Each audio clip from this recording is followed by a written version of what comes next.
Saya akan mencoba untuk mengisi kajian kita pada pagi hari ini.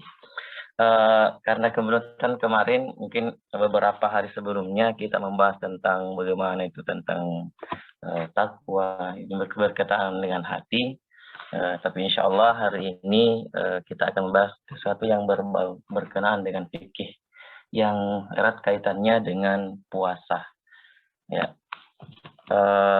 mungkin kalau ada sesuatu yang keliru yang saya sampaikan sebentar, mungkin bisa diluruskan oleh guru kita, Ustadz Ghaffar, untuk lebih jelasnya nantinya. Oke, saya buka. Bismillahirrahmanirrahim. Rabbi syrah li sadri wa yassir li amri wahlul 'uqdatam min lisani yafqahu qawli. Hari ini saya akan mencoba membahas tentang masalah yang berkaitan dengan fidyah. Ya. Kata-kata fidyah dalam bahasa Arab itu biasa disebut dengan kata fidyah yang berasal dari masdar fada yang biasa diartikan tebusan atau biasa disebut dengan mengganti. Nah, secara terminologi atau secara istilah, fidyah itu adalah sejumlah harta atau benda dalam kadar tertentu yang wajib diberikan kepada fakir atau miskin sebagai ganti ibadah puasa yang telah ditinggalkan. Nah, dalam fikih dijelaskan kalau saya tidak salah ingat setidaknya ada 3 golongan ya yang boleh tidak melaksanakan ibadah puasa di bulan suci Ramadan. Itu berdasarkan ayat Al-Quran dalam surah Al-Baqarah, ya. Lanjutan dari surah Al-Baqarah ayat 143 ya. Ya, ayat yang berbunyi a'udzubillahi minasyaitonirrajim bismillahirrahmanirrahim ayyaman ma'dudat ya. Dari ayat itu, faman kana minkum maridan aw ala safarin fa iddatun min ayyamin ukhra. Ya. Faman tatawwa khairan fa huwa khairul lah wa an tasumu khairul lakum in kuntum ta'lamun. Ya. Dari ayat ini bisa diambil bahwa ternyata selain Allah Subhanahu wa taala mewajibkan umatnya yang mukallaf, yang sudah balik untuk berpuasa, tetapi ada beberapa golongan tertentu yang dibolehkan untuk dibolehkan untuk tidak berpuasa, khususnya di bulan suci Ramadan ini. Nah, siapa mereka?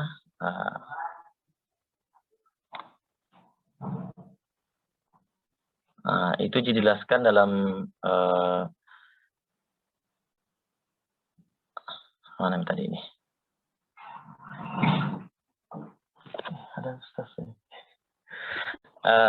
yang pertama adalah golongan orang tua, ya.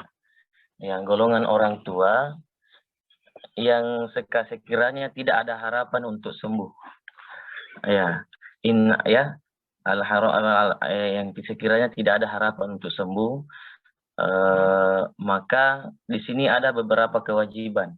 Ya, kalau dia orang tua yang tidak ada harapan untuk sembuh atau orang sakit, ya, maka kewajiban selain dia tidak boleh untuk tidak berpuasa di bulan suci Ramadan, tapi ada kewajiban lain yang menantinya. Apa itu? Yaitu membayar fidyah. Nah, bagi orang tua yang tidak atau yang sudah lemah, ajuz, ya, itu tidak wajib puasa qadha, akan tetapi hanya wajib membayar fidyah. Golongan yang kedua adalah al-hamilu wal radha'ah, ya, yaitu golongan orang hamil dan orang yang sedang menyusui. Nah, di sini ada beberapa pendapat ulama yang mengatakan bahwa dibagi menjadi 2 apabila seorang ibu yang menyusui ini khawatir terhadap dirinya sendiri atau selain khawatir terhadap dirinya sendiri atau juga sekaligus khawatir kepada bayinya, maka kewajiban yang melekat pada dirinya adalah hanya membayar kodok saja. Jadi ibu-ibu yang sedang hamil atau menyusui yang khawatir hanya kepada dirinya sendiri, maka kewajibannya hanya membayar kodok, tidak wajib membayar fidyah. Nah, yang kedua, apabila seorang ibu ini atau yang menyusui ini khawatir terhadap dirinya sendiri, selain khawatir kepada dirinya sendiri, juga khawatir kepada bayinya, keadaan bayinya atau kesehatan bayinya, maka yang wajib bagi dia sama tetap membayar kodok, tidak wajib membayar fidyah. Akan tetapi apabila ibu yang sedang hamil atau yang sedang menyusui ini hanya khawatir kepada bayinya, kesehatan bayinya, maka kewajibannya selain untuk wajib membayar puasa kodok, menggantinya di luar bulan setelah lepas bulan suci Ramadan, maka kewajiban yang lain adalah membayar fidyah. Nah, golongan yang ketiga yang boleh untuk tidak berpuasa di bulan suci Ramadan adalah orang yang sedang melakukan perjalanan. Nah, dalam fikih kalau tidak salah dijelaskan itu minimal perjalanannya 80 km.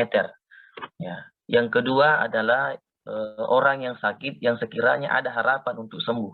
Nah, kewajiban yang melekat bagi orang yang seperti ini mengalami keadaan seperti ini hanya wajib membayar membayar kodok setelah lepas dari bulan suci Ramadan. Nah, pertanyaannya, berapa sebenarnya ukuran fidyah yang wajib dibayarkan setiap satu puasa yang ditinggalkan? Maka ulama kemudian membaginya menurut ada ulama yang berpendapat bahwa satu puasa yang ditinggalkan itu diganti dengan fidyah sebesar 1 mud. Nah, kalau kita ukur dalam 1 mud itu kita ukur dengan ukuran Indonesia itu kurang lebih 675 gram. Kalau mungkin bisa dibulatkan menjadi 7 ons ya. Nah, itu adalah satu puasa dibayar dengan satu fidyah sebesar 1 mud ya. Nah, itu adalah ukuran fidyah yang harus dibayarkan. Nah, bagaimana ketentuannya?